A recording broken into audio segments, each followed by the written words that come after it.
formerly known as the Nueces Hotel, and after that, La Quinta. The Corpus Christi Bayfront Hotel has been in the downtown community for decades. I'm Alexis Scott, your neighborhood news reporter, speaking with the city's history preservation officer, as this hotel is on its way to receiving historic designation. Okay, the motion carries.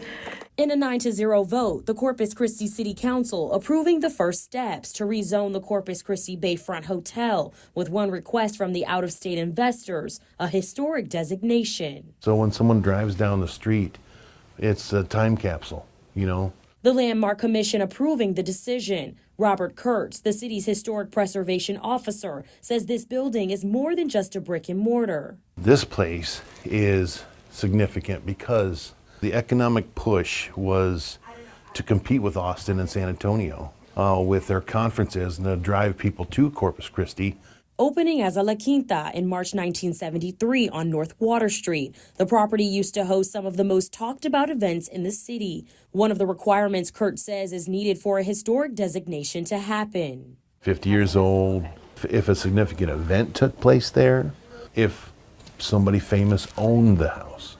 This designation will allow the building to claim certain tax breaks and FEMA exemptions, which other buildings in the area are required to have. Kurtz adds that Corpus Christi is at least 20 years behind on historic preservation, and currently the city has only about 24 properties with this accreditation, but he's hoping that will change. Hopefully this is a trend. It's starting a trend, and that's what I'm trying to do, is I'm trying to start this trend, you know, to get people interested in their culture, in their history. There will be a second reading to rezone the property next week during City Council. If approved, the Corpus Christi Bayfront Hotel will officially be designated as historic.